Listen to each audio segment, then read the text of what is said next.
Hello, Brenda. Once again, I'm sorry for the delay. It was a long weekend here, and today I find the time to make this video.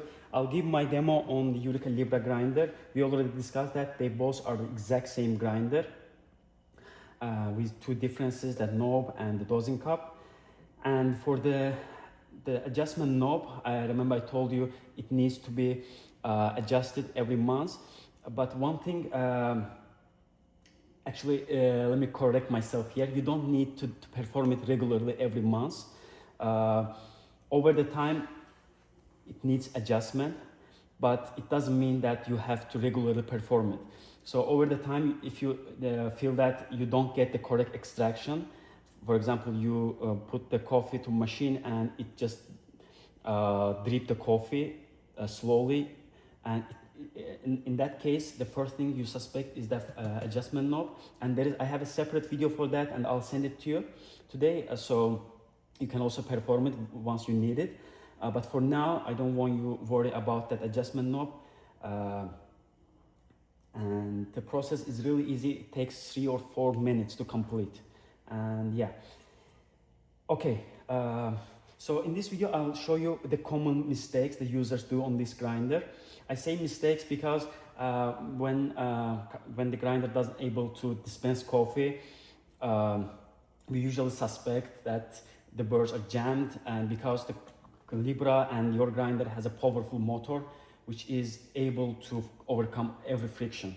But if you do some mistake during the grinding process, yeah, in that case, there's a chance that you can jam it, and there is an easy way to fix it.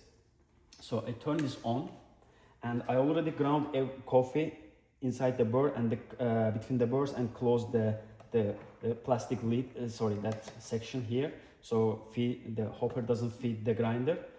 So now grinder is empty. So okay, let's just verify it. Okay, so there is no coffee between the burrs. And so what mistake the users do on this grinder? This is operation mistake. So when you adjust the grind size to finer direction, again, the bottom one goes up, and if there is a coffee between them, it stucks between them, and in that case, motor might not able to rotate. So how users make this mistake? They open it, they feed the grinder, and after that, they go to finer direction too far. And I'll try to, let's just take a few to make sure that we have grinding. Oh, just adjust it. Okay. Okay, now grinder has the coffee between the burrs, and now I'll go to finer direction. Let's see.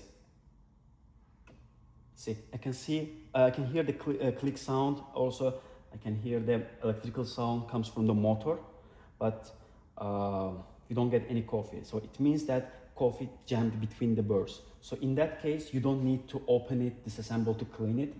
All you need just to close that lid, and from here, take this out, wait 5 seconds, put it back, and press this button. We will press this button, and once you hear that sound come from the grinder, and we immediately rotate the knob to counterclockwise direction.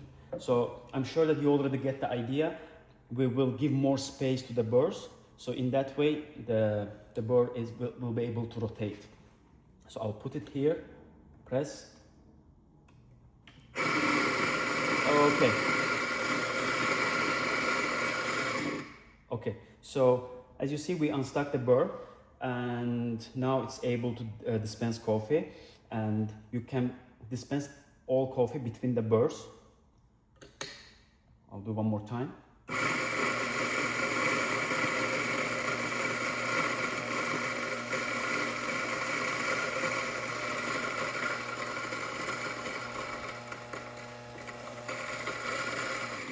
Okay, that's good. Okay, dispose this. Okay, So before opening that lid, what I recommend you, put it there, press the button and rotate it to clockwise direction. So we will push the lower board upside direction, and we will locate the 0 point. Let's confirm it before opening and feeding the grinder. So in your grinder, again, it's a precise adjustment. So when you reach the 0 point, and once you pass it, it should start to make the noise, and all you need to go back around the 0 until the noise gone. And in that way, you can verify that the 0 point is aligned or not. Okay, and I'll do in this grinder. So I rotate it. So see, I heard the sound, metal chip noise. So I'll put it back. Let's do it one more time. So I'll switch to manual grinding mode.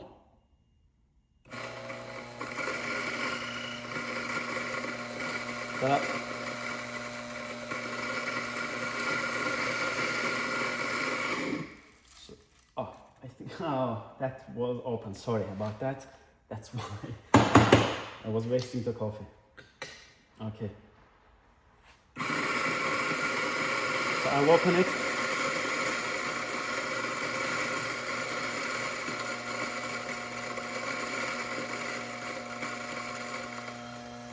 Now I close it. So once you hear this sound,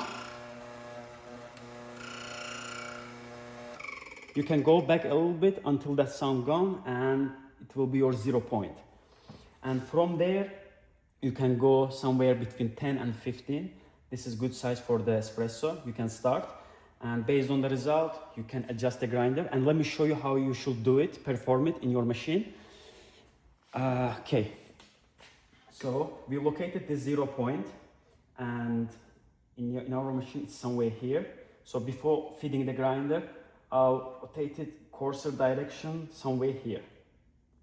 So just 2 units. But again, in your grinder, it will be a little bit more. You will do more rotations.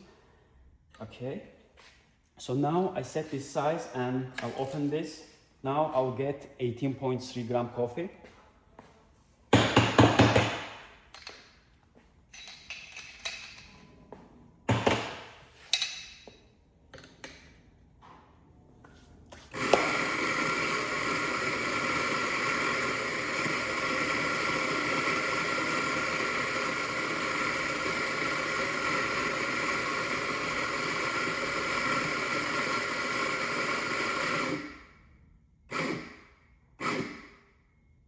Okay.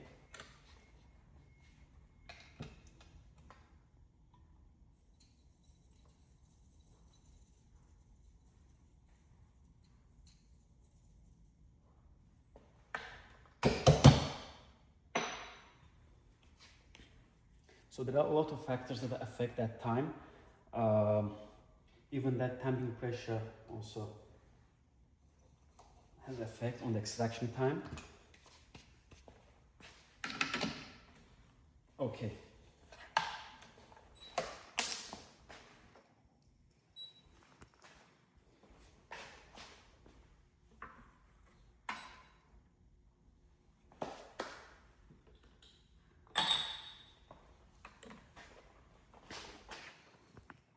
Take this out. Okay. So I put the coffee, and here I have a time, and here I can monitor the weight.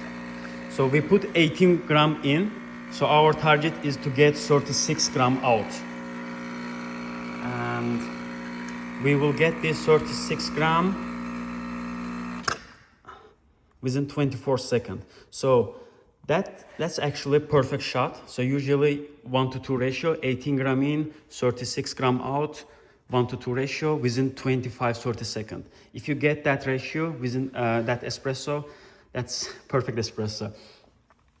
Yeah, but sometimes if you are using different coffee, depending on the type, sometimes roasters put the label to put the recipe on the label that, for example, you put 18 gram, you get at 45 gram within 40 seconds. So it might be 1:3 ratio or 1:4 ratio, depending on the type of coffee. But one thing about the Eureka grinders that, not Eureka grinders, having separate grinders has a lot of advantages sides. So yeah, I want to talk about this. I don't want to change your mind, but the machines with integrated grinders are usually automatic type machines, and I know you already have some concerns about having some plastics. So in that case, I really recommend you having the separate grinder. I understand it takes some space on your counter space, but having separate grinders allows you to fine-tune the exact size for the different type of the beans. In the future, you might use, for example, light roast coffee. If you switch a light roast coffee, most of the time that integrated grinders are not able to get the good result. Because most of the time they are using the conical type burr, not the flat one like this grinder. And apart from that, grinder has a built-in scale which is super precise. I'm sure that if I measure any reading, the max variation I'll get is 0.1 gram, which is really nice. And because I know a lot of customers, they are using different type of grinders that doesn't have that scale, and every time they buy scale, or they find it difficult to adjust it to get the correct weight every time. But on this one, it's super easy and precise. So therefore, I really recommend you to keep that grinder.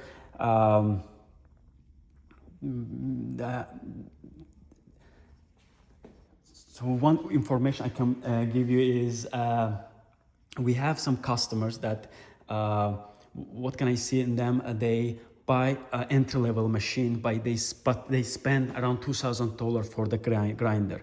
So the idea here is why they invest more in grinder than machine is because if you don't have the correct size, consistent ground coffee, no matter which brand, how advanced your machine is, you will never get that correct ratio, correct espresso. So it's really 60-70% of the grinder, and the rest is the machine, and some 5, maybe 6% is your how you are capable doing the espresso. But grinder is super important. Last week we sold one of these, I believe it was that one, Firenzato. This is commercial grade grinder, but customer purchased that one with Flare 58. This is manual espresso machine. Yeah, therefore I really recommend you to keep that one, and I'll send you the video for the knob adjustment. It's super easy. Again, no need to perform it every time. And yeah, that's it. Please let me know what's your thoughts on this grinder, and if you have difficulties, please you can let me know, and we can schedule the time for a video call. We can do it together if you want. And for the machine, if you want, we can also make another video call for that one. I can walk through you over this machine, and most of them are, not most of them, almost every one of them is a metal. Some of them has a Teflon tube inside, which is totally normal. Teflon tubes are really, how can I explain it? Has good material selection for the hot water, high pressure, so you don't need to worry about. But I just want to be transparent that they are not 100% metal. If you open any of them, even that La Marzocco here, this is $6,000 machine. It also has some Teflon tubes inside, which is totally normal. But mainly 80% of this machine are copper or brass metal materials. Okay.